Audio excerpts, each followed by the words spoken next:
ஒரு காலத்துல பெரிய ரவுடியா இருந்த முரளியோட பொண்டாட்டியும் மகளையும் கெடுத்துட்டு அவரோட பையனையும் கொன்னுட்டான்.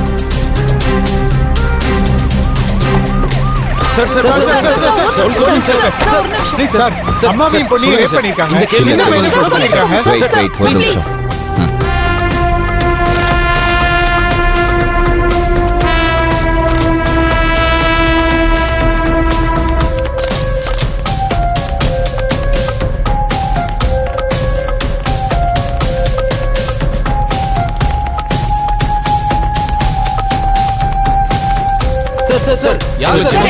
என்ன நடந்தது சொல்லிட்டு போங்க சார்.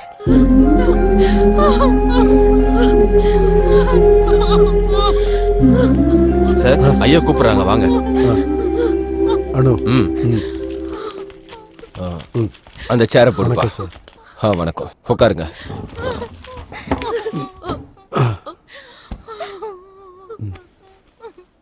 உங்க பொண்டாட்டியும் மகளையும் ரேப் பண்ணிருக்காங்க, உங்க மகனை கொன்னு இருக்காங்க. இதெல்லாம் பண்ணது யார் அப்படின்னு? இது அவன் தான் பண்ணா அப்படின்னு உங்க மனைவியும் மகளும் சொன்னாங்களா? இல்ல சார், அவனே தான் சொன்னான். அவன் தானா? பச்சு சார். ஏமா எல்லாரும் எங்க இருக்கீங்க? ஒரு போன் பண்ண எடுக்க மாட்டேன். என்னாச்சு? ரோஹித், ரோஹித், எந்திரா. ரோஹித், என்னாச்சு? ரோஹித், ரோஹித், நான் இனி என்ன பண்ணுவேன்?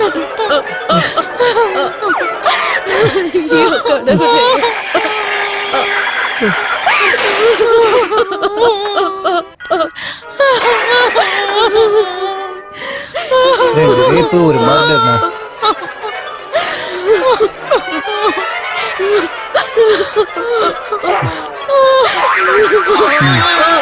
நீ கிளம்பு. தேங்க்யூ. ஐயோ அப்பா, சட்டையை எடுத்துக்கூடா. ஆண்டவன் படைச்சான், என்கிட்ட கொடுத்தான், அனுபவி ராஜான்னு அனுப்பி வச்சான். 2 ரேப்பு ஒரு மர்டர்னு சொன்னா சார். சரி, நீ கிளம்புன்னு சொல்லிட்டேன். உங்க மான மரியாதையை வீதிக்கு கொண்டு வந்திருக்கான். உங்க கண்ணு முன்னாடி அவனை கிளம்பி போக சொல்லியிருக்கீங்க. நீங்களா ஒரு ஆம்பளையா? இருந்த கோவத்துக்கு அவனை கொண்டு போடணும்னு தான் சார் நினைச்சேன். ஆனா நான் அப்படி பண்ணல. திரும்பவும் நான் உள்ள போக விரும்பல சார். சின்ன வயசுல இருந்தே ஜெயில இருந்திருந்து எனக்கு ரொம்ப கஷ்டமா இருக்கு சார். அதுக்காக தான் அவனை போக சொல்லிட்டேன். செத்து போனது பையன் மட்டும்தான் சார். பொண்டாட்டி பொண்ணு இருக்காங்க. இனி நாங்க வாழணும் சார். இன்னொரு ஆப்ஷன் இருந்துச்சு, அவனை பிடிச்சு கொடுக்கலான்ட்டு.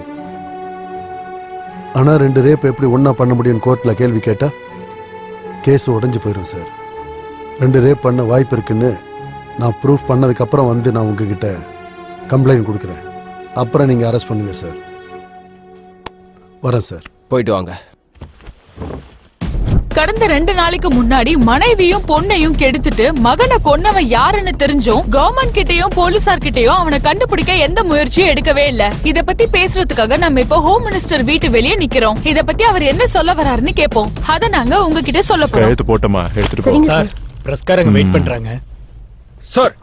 இருக்கட்டும். வணக்கம் சார், கடந்த 2 நாளைக்கு முன்னாடி அம்மாவையும் பொண்ணையும் கொன்னுட்டு அந்த பையனை கொன்னது யாருன்னு தெரிஞ்சும் கவர்மெண்டா இருந்தாலும் சரி இல்ல போலீஸ் டிபார்ட்மெண்ட்ல யாருமே அந்த முயற்சி எதுவும் எடுக்கவே இல்ல. அது ஏன் தெரிஞ்சுக்கலாமா சார்? லஞ்சம் வாங்கிருக்கோமா சார்? வேற என்னம்மா? ரேப் பண்ணவா அவன் எங்க இருக்கான், என்ன பண்ணிட்டு இருக்கான் எனக்கு எப்படி தெரியும்? போலீஸ்காரங்க தேடிட்டு இருக்காங்க. அவன் மாட்டின அப்புறம் என்ன பண்ணணுமோ அதை பண்ணுவாங்க. சார், இதே மாதிரி நடந்தா பொண்ணுங்களுக்கு பாதுகாப்பே இருக்காது சார். உங்களோட கவர்மெண்ட் பொண்ணுங்களோட பாதுகாப்பை பத்தி கேரே பண்ண மாட்டீங்களா சார்? இல்லம்மா, பாதுகாப்பு இருக்கு. நான் இந்த பொண்ணுங்களுக்கெல்லாம் பாதுகாப்பு கொடுக்கணும்னு யோசனை பண்ணிட்டு இருக்கேன். இப்போ உங்களுக்கு பாதுகாப்பு இருக்கா? இல்ல, சான்ஸே இல்ல. அதுக்காக தான் நான் ஒவ்வொரு பெண்ணுக்கும் ஒரு கான்ஸ்டபிளா பாதுகாப்பு கொடுக்கலான்னு இருக்கேன். நாளைக்கே அந்த கான்ஸ்டபிள் ஏதாவது பண்ணானா நீங்க கவர்மெண்ட் தானே தப்பா சொல்லுவீங்க. அதுக்காக தான் நானு இந்த கான்ஸ்டபிள் எல்லாம் உங்க பாதுகாப்பு தவிர வேற எதுவுமே பண்ணாத மாதிரி நான் என்ன பண்ணணும் அப்படின்னு யோசனை பண்ணிட்டு இருக்கேம்மா. அதுக்கு ஏதாவது சொல்யூஷன் கிடைச்சா கண்டிப்பா உங்கள மாதிரி பொண்ணுக்கு ஒரு கான்ஸ்டபிளை ஏற்பாடு பண்ணி பாதுகாப்பு கொடுக்குறேன். சரியா? அத பத்திலாம் நீங்க கவலைப்படாதீங்க. வரட்டுமா? அம்மா ஒரு நிமிஷம். சார். உங்களுக்கு கல்யாணம் ஆயிடுச்சா? இல்ல சார். ஓ, கல்யாணம் பண்ணிக்கமா. ஏன்னா உனக்கு சேஃப்டி முக்கியம். வர பாரு மைக்க தூக்கணும். முதல்ல உன்னை தூக்கணும்டி.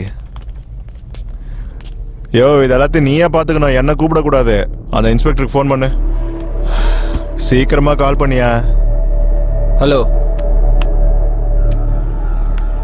யோ, யார் அவன்? ரேப் பண்ணி என்ஜாய் பண்ணவன் என்னவோ அவன். பப்ளிக்கும் பிரஸ்காரங்களும் எங்களை வந்து கிழிக்கிறாங்க. என்னையா புடிங்கிட்டு இருக்கீங்க நீங்க? Sir, don't worry sir. கூடிய சீக்கிரம் அவனை நாங்க பிடிச்சிருவோம். பெங்களூர்ல இருந்து வெளியில போகாத மாதிரி 4 டீம் அனுப்பியிருக்கு. என்னையா உங்க ஸ்டேஷன்ல ஏதாவது ஸ்டாஃப் கம்மியா இருக்காங்களா என்ன? இல்ல சார், ஸ்டாஃப் எல்லாம் கரெக்டா தான் இருக்காங்க. அது வந்துயா 8 மர்டரு, 4 ஆஃப் மர்டரு, 2 ரேப்பு. இதை கண்டுபிடிக்க 4 பேர் தான் இருக்கீங்களா? உனக்கு 4 பேர் போதுமா? ஒரு 25 பேரை வேலைக்கு சேர்த்தா உன் அப்பா வீட்டு பணமா போகுது.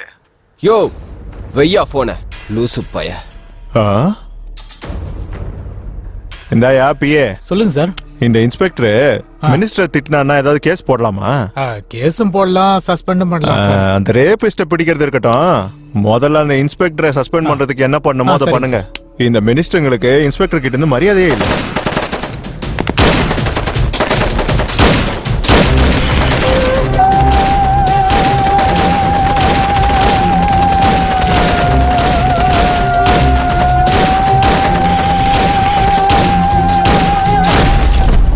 சற்று நேரத்துக்கு முன்னாடி போலீசார் அவர்களால் என்கவுண்டரால் கொல்லப்பட்ட அந்த ரவுடி தான் பிரகாஷ் என்று கூறப்படுகிறார்கள்.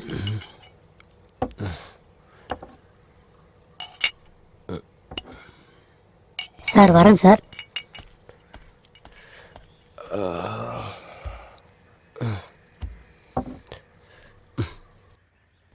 யோ, டாக்டர் வந்துட்டாரா? இல்ல சார். இந்த டீயை விக்கிறவன் கூட 20 தடவை வந்துட்டு போயிட்டான். ஆனா இந்த டாக்டர் ஒரு தடவை கூட இங்க வரவே இல்லை. கண் முழிச்சு சுட்டு தூக்கிட்டு வந்து அவனை இங்க போட்டிருக்கோம். எங்களை பார்த்தா நான் பணத்தை பாதுகாக்கிற மாதிரி தெரியுது அவனுக்கு.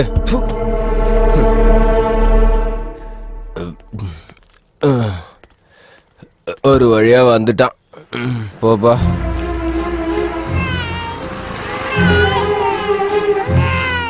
இவ்வளவு வந்துட்டாளா? ஏய், என்னமா வேணும் உனக்கு? என் புருஷனோட முகத்தை பாக்குறதுக்கு ஒரு வாய்ப்பு கொடுங்க சார். பாடி போலீஸோட கஸ்டடியில இருக்கு.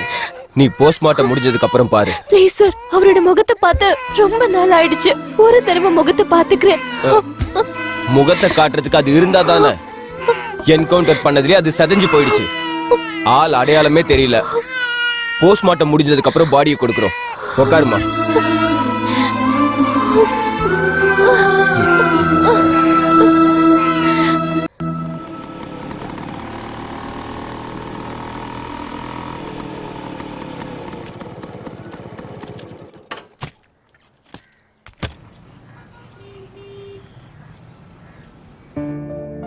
டீ எடுத்துக்கோங்க சார். Thank you. நீங்க பிரஸ்காரங்க, என்ன இன்டர்வியூ பண்றதுல உங்களுக்கு என்ன பெனிஃபிட் இருக்கு?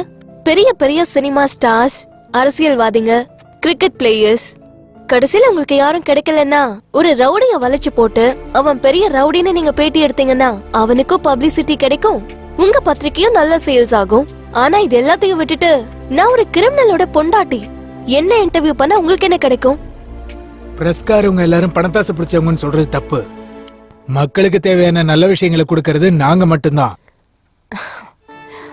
அன்னைக்கு நீங்க பிரஸ், மீடியாக்காரங்க, போலீஸ்காரங்க ஒரு கிரிமினலை கொன்னுட்டு அது பெரிய சாதனை நினைச்சிட்டு இருக்கீங்க. கிரிமினலை கொல்றதெல்லாம் சாதனை ஆகாது. முதல்ல கிரைம முடிங்க. அப்படி இருந்தாதான் ஏன் புருஷ மாதிரி ஆளுங்க கிரிமினல் ஆக மாட்டாங்க. அந்த வார்த்தையில நிறைய அர்த்தம் இருக்கு. மேடம், உங்க புருஷன் எப்படி கிரிமினல் ஆனாரு? அத நான் எங்க இருந்து சார் ஸ்டார்ட் பண்றது? அவரை பெத்த அப்பா அம்மாவால அப்படி ஆனாரா, இல்ல கூட பிறந்தவங்களால அப்படி ஆனாரா, இல்ல அரசியல்வாதிகளால அப்படி ஆனாரா, இல்ல என்கவுண்டர் பண்ண போலீஸ்காரங்களால அப்படி ஆனாரா? ஓ, உங்க புருஷனுக்கு யாருமே நல்லவங்களா இல்ல மேடம். அட்லீஸ்ட் உங்களுக்கு என்ன தெரியுமோ அதை மட்டும் சொல்லுங்க. ஏய் அவன் போட்டோ கீழே இருக்குங்க. அவன் செத்துட்டான். இன்னையில இருந்து நான் தான் ரவுடி. என் போஸ்டர் ஏத்து. ஏய் வாடா. என்னடா சொல்றீங்க?